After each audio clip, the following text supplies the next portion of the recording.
It was a freezing winter night, the kind of night where the wind bites through your bones, and even the streetlights seem to shiver.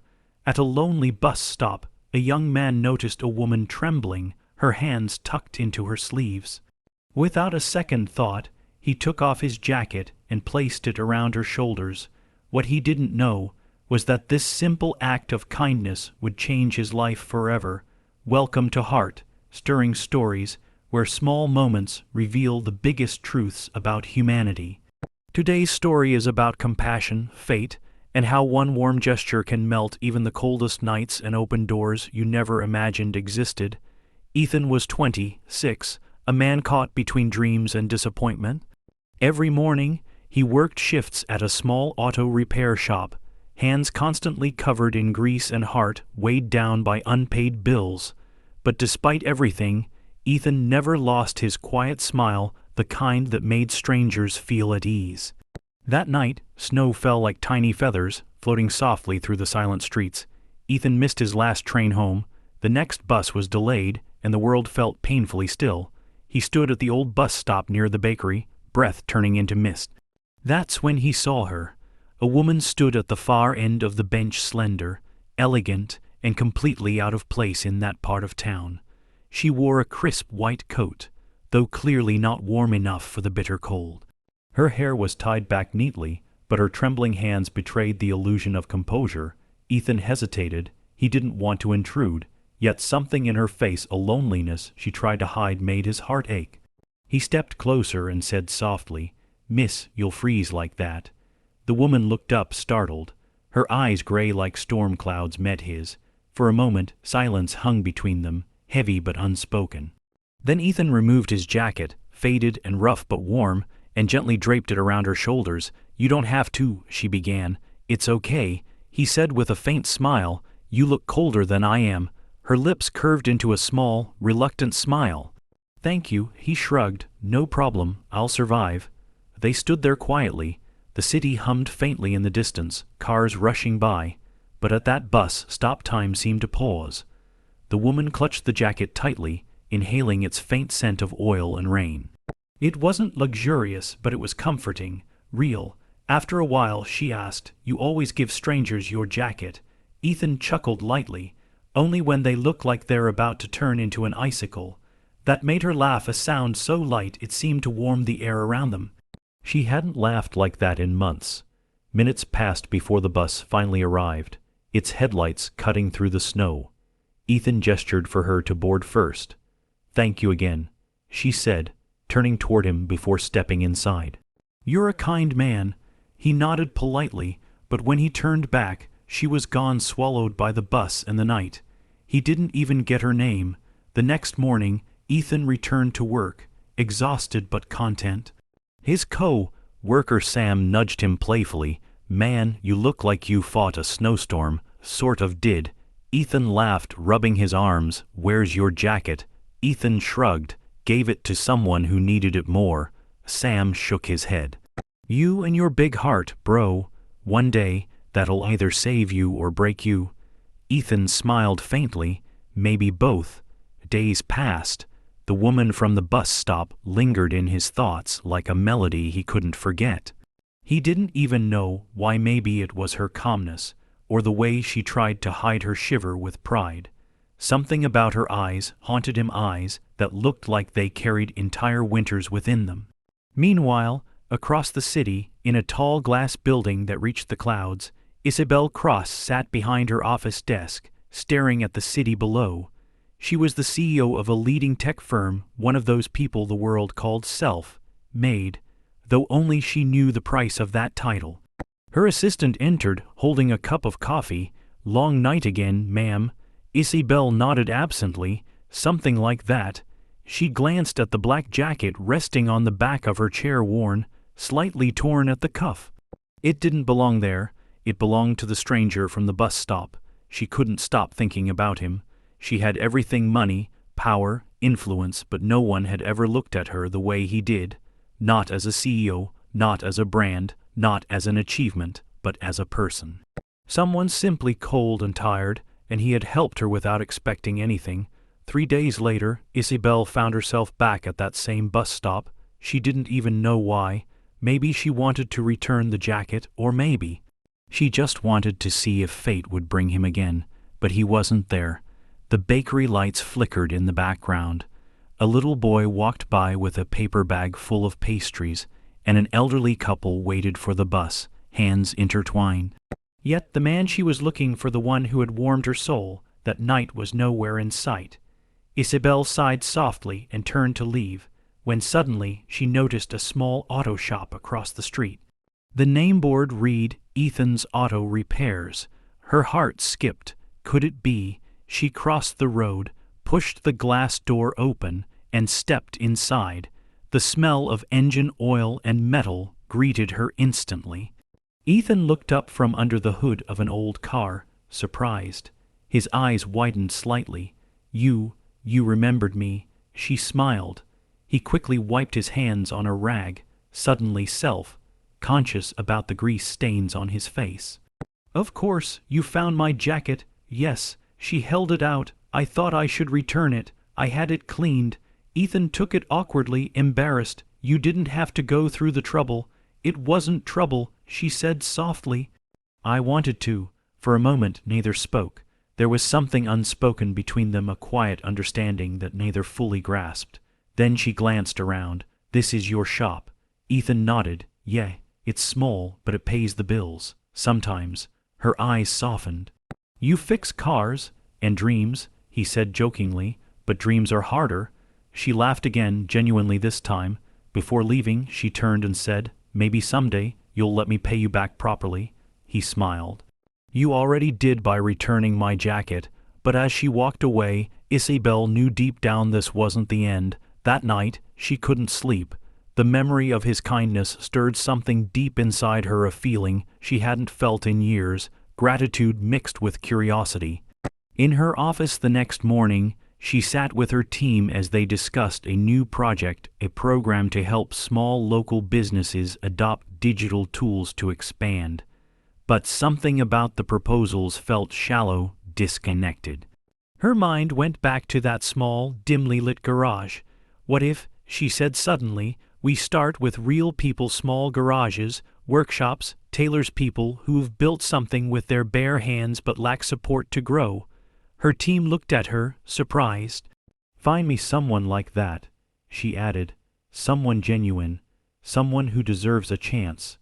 By evening, she already had a name on her desk: Ethan Carter.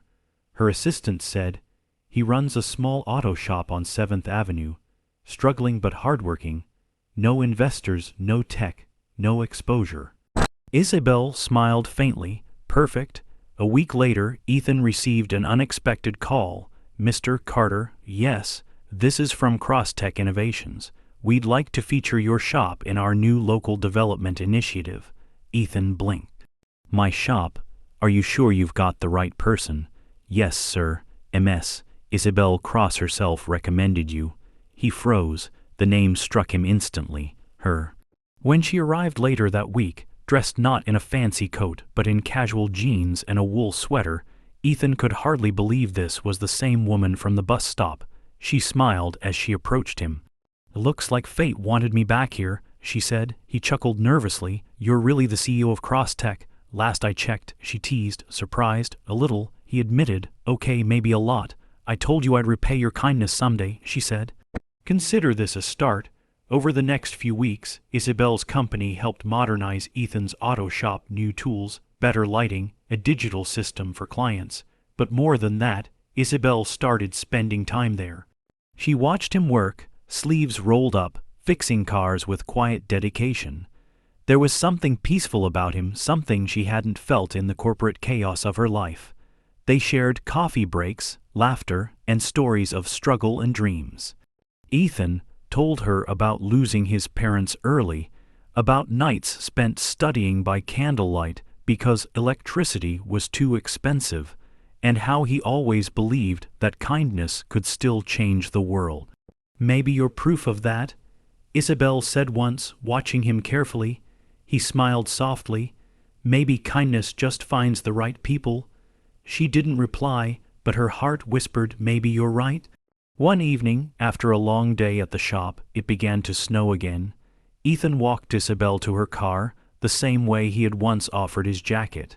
She stopped, turned to him, and said quietly, "Funny how life brings people back together." "Maybe life knows what it's doing," he said. Snowflakes settled in her hair, glittering in the streetlight. She looked at him for a long moment, her breath visible in the cold air. "Ethan," she said, "you reminded me that not everything in life is about numbers or power. Sometimes it's about warmth." He smiled. "And you reminded me that sometimes kindness comes full circle." As they stood there, two souls who met by accident but changed each other by choice, the snow kept falling soft, endless, and pure. The weeks that followed were filled with laughter, quiet glances, and a strange, comforting rhythm. Isabel visited Ethan's shop more often, not because she had to, but because she wanted to.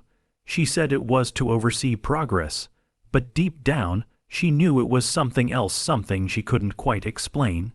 Ethan, too, felt it, that subtle pull whenever she smiled, that peace in her presence. But he reminded himself constantly who she was, a CEO, a woman who lived in a different world entirely. He was just a man trying to keep his small shop alive. Still, every time she entered, the shop felt brighter. One chilly morning, Isabel brought coffee for both of them. "2 sugars, right?" she asked, placing the cup on the counter. He looked up, surprised. "You remembered. I don't forget the small things," she smiled. He grinned. "That's what makes you different." But as the days turned into weeks, something darker began to creep into Isabel's world.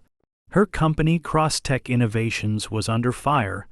A rival corporation leaked false reports claiming her company had been manipulating small business data. The media stormed in like vultures. Headlines screamed accusations. Stocks began to fall, investors pulled back. Isabel sat in her office, her face pale under the glow of her computer screen, eyes reading cruel words that questioned her integrity, her leadership, her very worth. "Ma'am," her assistant said softly, "the board wants a statement." She nodded, voice quiet. "Tell them I'll address it in the morning." But inside, she was breaking. For years, she had built everything from scratch, fighting prejudice, sleepless nights, betrayals only for lies to threaten to destroy it all overnight. That evening, she drove aimlessly through the snow until she found herself once again near Ethan's garage. The lights were still on. She hesitated before walking in. Ethan looked up, surprised but concerned. "Isabel, you look exhausted." "I just needed to be somewhere that feels real," she whispered. He didn't ask for details. He didn't need to. He just handed her a warm cup of tea and said, "Sit, you don't have to talk."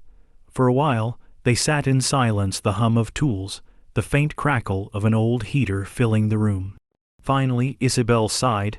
"Everything I built might collapse, Ethan. People I trusted, they're turning against me." He looked at her gently, then let it collapse and rebuild it stronger. She blinked. "You make it sound simple."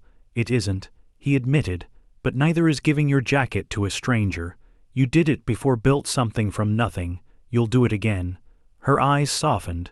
"You always know the right thing to say." He smiled faintly. "No, I just know what I'd need to hear if I were in your place." The next few days were a storm both outside and in her world. The media frenzy grew worse. Ethan watched the headlines helplessly, wishing he could protect her from it all. Then one morning, as he opened his shop, he saw her waiting outside. Her eyes were red, her expression empty. "I resigned," she said quietly. Ethan froze. "You? What?" "I stepped down as CEO. The board forced it. They said my name was damaging the company." He felt a stab of anger. "That's not fair. You didn't do anything wrong." She smiled sadly. "Fair isn't something the world gives easily." He wanted to tell her everything, that she didn't need the title, that she was more than a CEO. But she just looked so lost. "Come on," he said softly. "I know what'll help." He led her to a nearby park, quiet and covered in snow. They sat on a bench beneath an old streetlight. "I used to come here after work when I couldn't afford heating in my apartment," Ethan said with a small smile. "Just to remind myself that cold nights don't last forever." She looked at him, eyes glistening. "And did it help?" "Every time," he said. The silence that followed wasn't empty, it was full of shared pain, understanding, and something unspoken between them. Over the next few weeks, Isabel helped around the shop, answering calls, managing orders. The locals began to recognize her not as that CEO on TV, but as the kind woman who laughed at Ethan's terrible jokes. She'd sweep the floor while he repaired engines, and sometimes they'd share take-out dinners sitting on the floor of the workshop, talking about everything: life, fear, dreams. Ethan realized he didn't just admire her, he was falling in love. But he kept it quiet, because how could a man like him tell a woman like her that she was becoming his everything? One evening, as they closed up, Isabel said softly, "Ethan, what if I never go back to that world?" He looked at her. "Then maybe it's because you've found a new one." She smiled faintly. "With you." He hesitated, his heart racing. "If you'd want that." She looked at him for a long moment, then whispered, "I think I already do." But fate wasn't done testing them yet. 2 days later, a journalist showed up at the garage with cameras. "MS, Cross," he shouted. "Is it true you're hiding here after resigning? Are you in a relationship with this mechanic?" Ethan stepped forward instantly. "She doesn't owe you anything, leave." The reporter smirked, touching, a CEO and a grease-stained hero, quite the story. Ethan's fists tightened. "Get out." Isabel touched his arm gently. "Ethan, it's okay." But that night she was quiet. The story spread: online photos, rumors, cruel comments. People mocked her for falling from grace. Others mocked him for aiming too high. Ethan hated seeing her hurt, hated feeling powerless. "I'm sorry," he said one night. "For what?" "For dragging you into more pain." She looked up sharply. "Don't say that. You gave me peace when the world gave me chaos. You don't need to apologize for being kind." He said nothing, but his heart broke seeing her fight to stay strong. Weeks passed, the storm of gossip faded, replaced by newer scandals. Life began to quiet down. Ethan's shop was busier than ever, partly because of the attention, partly because people admired him for defending her. One morning, Isabel walked in, her face glowing with something new: hope. "I have an idea," she said. "Let's open something together." He blinked. "Together?" "Yes. A chain of community repair centers, affordable, transparent, honest. You'll teach people skills. I'll handle the business side." Ethan stared, speechless. "You mean it?" She nodded. "You once told me you fix cars and dreams. Let's make that your legacy." His throat tightened. "Why me?" "Because you believed in people when no one believed in you or me." He looked at her, eyes shining. "You really think we can pull this off?" She smiled. "With you, I have no doubt." Months passed and their dream took shape. The first rebuild workshop opened in the same neighborhood where Ethan once gave his jacket away. It wasn't fancy, just a warm, well-lit space filled with laughter, tools, and second chances. Local youth came to learn. Unemployed men found purpose. Single mothers brought their broken appliances, leaving with smiles instead of bills. And through it all, Ethan and Isabel worked side by side, two souls who had found warmth in the coldest winter. One night, as they locked up the shop, Isabel stood quietly by the door. The snow was falling again, just like the night they met. Ethan handed her a cup of coffee. "Seems like the weather hasn't changed much." She smiled softly. "But we have." He nodded. "Yeah, a lot." Then, after a long pause, she looked at him and said, "Ethan, you once gave me your jacket without knowing who I was. You gave me warmth when I had everything but felt empty. You changed my life." He looked at her gently. "And you gave me purpose when I had nothing. You showed me I was worth more than just hard work."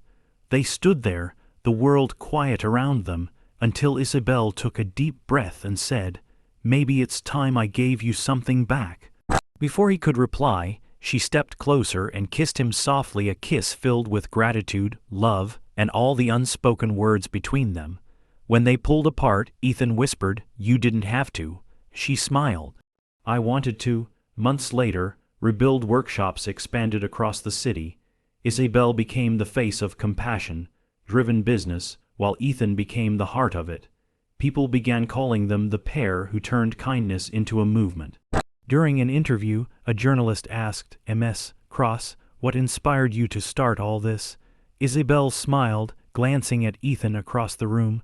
A cold night, a bus stop, and a man who believed that kindness doesn't need recognition to change the world. The audience applauded, but Ethan only smiled that same quiet, humble smile that had once melted a stranger's loneliness in the snow. Sometimes fate doesn't shout. It whispers in moments so small we barely notice them. A jacket on a freezing night, a smile shared between strangers, a kindness offered with no expectation. Ethan and Isabel's story reminds us that no act of warmth is ever wasted, because in the end, it isn't power or status that changes lives.